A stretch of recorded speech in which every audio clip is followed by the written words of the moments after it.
Alhamdulillah, wassalatu wassalamu ala rasulillah wa ala alihi wa sahbihi wa man walah. Amma ba'd. Qala Allah Ta'ala, ya ayyuhalladzina amanu taqullaha haqqa tuqatih wa la tamutunna illa wa antum muslimun. Ya ayyuhan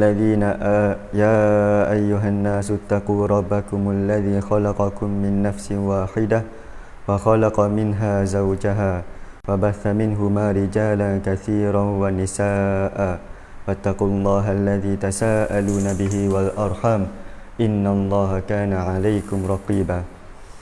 Wa qala Rasul sallallahu alaihi wasallam, ad-dinun nasihah. Qulna liman? Qala lillahi wa li rasulihi wa li kitabihi wa li a'immatil muslimina wa ammatihim. Amma ba'd. Sidang hadirin, sidang penonton yang dirahmati oleh Allah sekalian, pada hari ini saya akan membicarakan tentang tajuk tujuan dakwah para rasul. Rasul itu adalah seorang lelaki yang diutuskan oleh Allah, yang diturunkan kepadanya wahyu, dan ditugaskan untuk menyampaikan risalah. Jadi apa yang dimaksudkan menyampaikan risalah? Semua rasul itu adalah tujuannya menyampaikan risalah, daripada zaman Nabi Adam sampai sehinggalah kepada zaman Nabi Muhammad sallallahu alaihi wasallam. Apa tujuan dakwah para rasul? Nabi berkata, dinul anbiya wahid, agama para anbiya itu satu. Dan yang dimaksudkan ada agama para anbiya itu adalah tauhid. Jadi tugas para rasul itu adalah menyampaikan tauhid. Jadi tujuan tujuan dakwah para rasul itu adalah menyampaikan risalah at-tauhid. Seperti mana Allah berfirman di dalam ayat Al-Quran, وَلَقَدْ بَعَثْنَا فِي كُلِّ أُمَّةٍ رَسُولًا أَنِ اعْبُدُوا اللَّهَ وَاجْتَنِبُوا الطَّاغُوتَ. Demi sesungguhnya, ba'athna, kami telah mengutuskan, fi kulli ummah, bagi setiap umat manusia itu, rasulan, seorang rasul. Tugasnya apa? An ya'budullah, hendaklah mereka menyeru supaya menyembah Allah, wajtanibut taghut, dan meninggalkan taghut.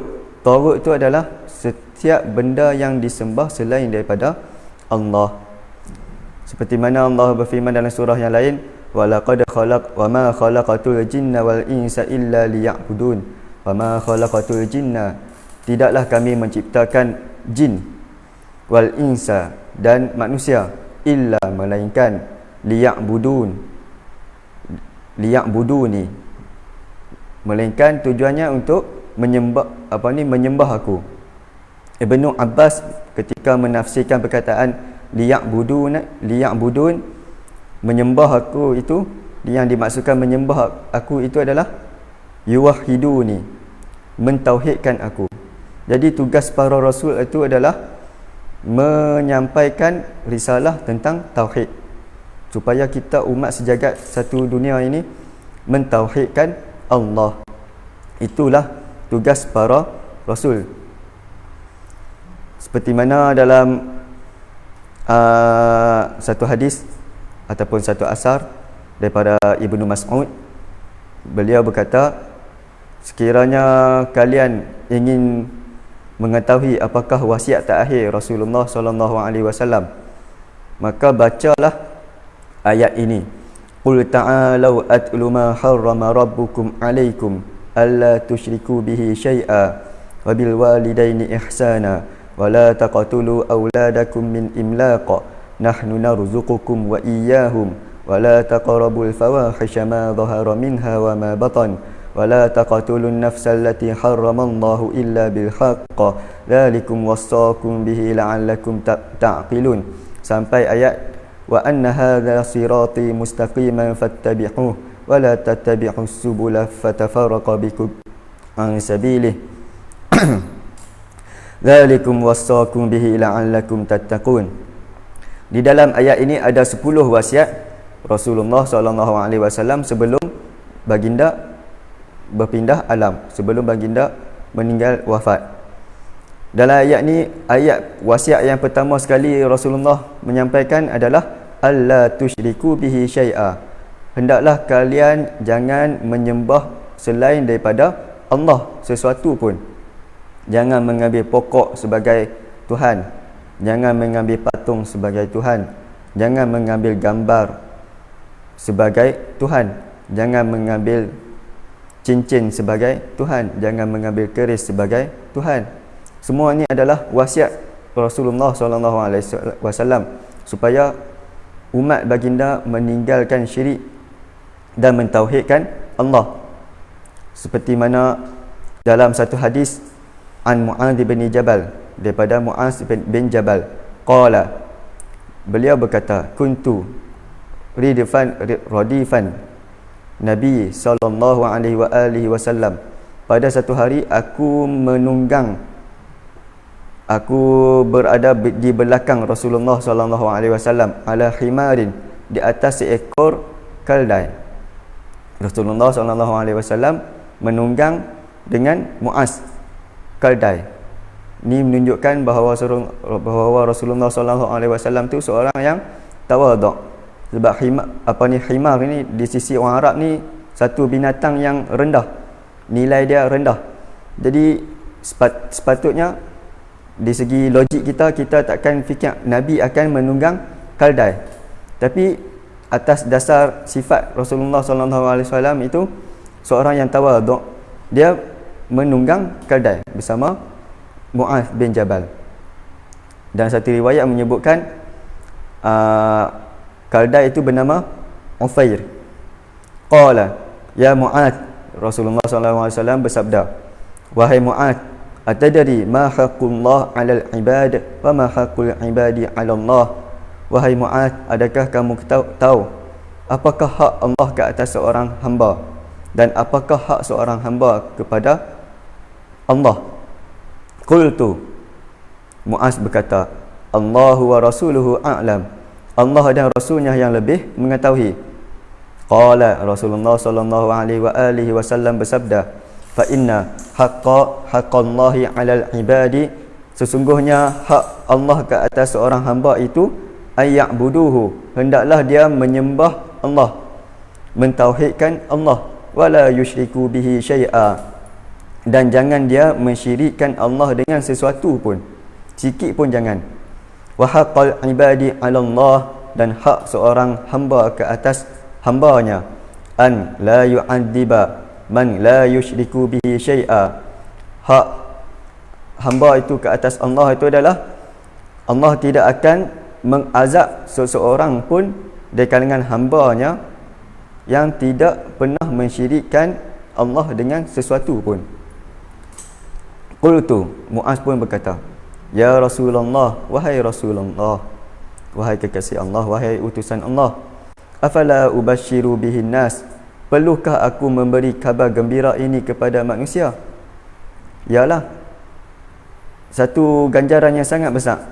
Kerja dia mudah saja, tauhidkan Allah dan meninggalkan syirik, segala sekutu-sekutu daripada Allah. Allah itu tidak ada anak, Allah itu tidak diberanakkan. Jangan menyembah selain pada Allah, jangan berdoa kepada selain kepada Allah, jangan mengambil kubur sebagai tempat untuk buat ibadat, jangan. Tapi Nabi kata, qala la tubashshirhum, jangan memberi kabar gembira ini kepada orang ramai. Sebab apa? Fayattakilu, mereka akan bersenang-senang. Ialah sebab mentauhidkan Allah dan menjauhkan syirik, Allah tidak memasukkan kita ke dalam neraka, terus masuk kita ke dalam syurga. Jangan mengambil Tok Sami sebagai Tuhan, jangan minta kat Tok Sami, jangan minta kat paderi, jangan pergi kuil. Itu semua tu kerja senang. Kita tinggal syirik semua tu, kita sembah Allah. Itu je tugas dia. Dan Itulah tujuan dakwah para rasul. Nabi berdakwah itu je. Ketika mana bapa saudara Nabi Abu Talib pada waktu gering nak mati ya, Rasulullah sallallahu alaihi wasallam masuk ke dalam bilik dalam rumah Abu Talib. Bila Nabi masuk, di sisi Abu Talib tu ada dua ponakan dia yang lain, Abu Jahal dan beberapa ponakan dia yang lain yang kafir. Masa tu di Mekah, belum lagi berlaku penghijrahan ke Madinah. Nabi kata, wahai ya wahai pak saudara aku, qul, katakanlah la ilaha illallah Muhammadur Rasulullah. Katakanlah kalimat ni, la ilaha illallah Muhammadur Rasulullah. Aku akan menyelamatkan hang daripada neraka. Kerja yang mudah, kata yang senang, la ilaha illallah Muhammadur Rasulullah. Abu Talib tak mau kata, hang nak suruh aku tinggal agama nenek moyang aku? Tak. Sebab orang Arab dia faham apa dimaksudkan dengan la ilaha illallah Muhammadur Rasulullah. La ilaha, la itu la jins, nafiyah jinsiyah. Dia menafikan segala Tuhan terus. Tidak ada Tuhan, tidak ada pahutan hati kita ni, tidak ada selain daripada Allah. Orang Arab dia faham. Tidak lagi ada patung, tidak ada lagi nenek moyang, tidak ada lagi Buddha, tidak ada lagi Tok Sami, tidak ada lagi paderi. Orang Arab dia faham, la ilaha, tidak ada Tuhan dah yang sebenar-benarnya illa, melainkan Allah, melainkan Allah. Disebabkan mereka faham kalimat ni, mereka kebanyakan mereka tak mau kata. Sebab bila mereka kata macam tu, automatik mereka kena tinggal sembahan-sembahan kepada pokok, sembahan-sembahan kepada batu, minta kepada nenek moyang. Mereka kena tinggal semua tu. Jadi mereka tak mau kata. Jadi itulah tujuan dakwah para rasul. Tujuan dakwah para rasul itu je, mentauhidkan Allah. Itu yang Nabi nak. Seumur hidup Nabi berdakwah di Mekah 13 tahun, hanyalah mengajak kepada tauhid. Sampailah berhijrah ke Madinah, Nabi berperang dengan orang Arab di sekitar Arab. Semuanya atas tujuan la ilaha illallah Muhammadur Rasulullah. Itu sahaja tujuan dakwah para rasul. Oleh itu, wahai sidang hadirin sekalian yang dirahmati oleh Allah, yang mendengar tazkirah tazkirah duha pada waktu ini, terutamanya para ustaz-ustaz kita, pada ustazah-ustazah kita, kepada tok guru-tok guru kita, mufti-mufti kita, kepada orang agama, hendaklah kita memuhasabah balik. Apakah tujuan dakwah kita selama ini? Adakah tujuan dakwah kita selama ini sama dengan tujuan dakwah Nabi Muhammad dan para rasul salawatullah wassalamuhu alaihim ajma'in? Adakah sama? Ataupun kita dah tersasar sedikit? Sekiranya kita tersasar sedikit, kita masih ada ruang lagi untuk kita perbetul balik kita punya niat, perbetul balik kita punya visi, perbetulkan balik kita punya misi. Sebab pintu taubat masih terbuka. Allah itu Raufun Rahim. Dan itulah antara punca-punca kejayaan umat ini. Antara punca kejayaan umat ini adalah kita menyeru umat Islam ini, umat satu dunia ini, kembali kepada Allah dengan cara bertauhid. Satu hari masa tu Umar dah jadi khalifah. Dia nak pergi jumpa seorang rahib, seorang paderi Kristian Nasrani. Dan masa nak jumpa tu, orang ramai pun kata kat rahib Nasrani, paderi Nasrani tu kata kat paderi tu, wahai paderi, Amirul Mukminin dah datang. Pemimpin kita dah datang. Paderi tu hebat istihad dia punya sungguh-sungguh dia tu dalam berpegang teguh dengan agama Nasrani. Dia tinggal terus dunia ni, hidup dalam keadaan miskin, hidup keadaan biasa. Dia tak berkahwin seperti mana paderi agama Kristian. Dia pegang sungguh. Tapi Umar teriak bila tengok keadaan Nasrani tu. Teriak. Sebab apa Umar teriak? Orang ramai tanya kepada Umar, awak hang teriak, dia tu paderi Kristian. Nabi Sayyidina Umar kata, aku teringat satu ayat Al-Quran, amilatun nasibah tasla naran khamiyah. Amilatun nasibah, mereka buat kerja dengan berpayah-payah, tasla naran khamiyah, tapi semua itu masuk kepada neraka.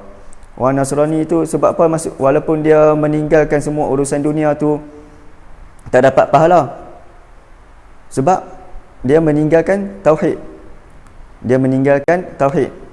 Dia tak mau mengucap kalimah la ilaha illallah Muhammadur Rasulullah. Jadi Umar teriak.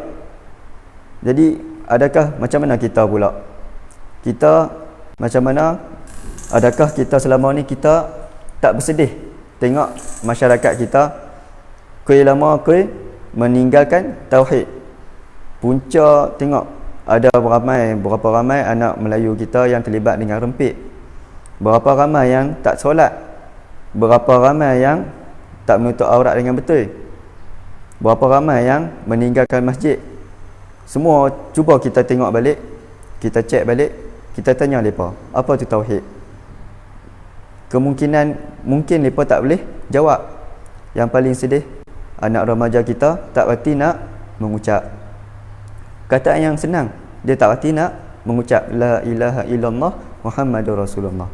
Jadi itulah kita kena muhasabah balik, supaya kita punya visi, kita punya tujuan dakwah kita itu bertepatan dengan Rasulullah sallallahu alaihi wasallam. Bila kita bertepatan kita punya tujuan dakwah kita dengan Rasulullah sallallahu alaihi wasallam, insya-Allah Allah akan tolong. Allah akan tolong. Sebab Allah dah janji Allah akan menolong orang-orang yang beriman. Dan bila kita nak menjadi orang, nak dapat pertolongan Allah, hendaklah kita meniru perjuangan yang mana perjuangan tu memang terbukti Allah telah tolong. Perjuangan Rasulullah sallallahu alaihi wasallam selama 23 tahun berdakwah memang terbukti perjuangan baginda ditolong oleh Allah. Asas dia apa? Asas dia tauhid. 2/3 pada zaman Umar Islam berkembang ke seluruh dunia sehingga ke Rusia. Asas dia apa? Asas dia tauhid.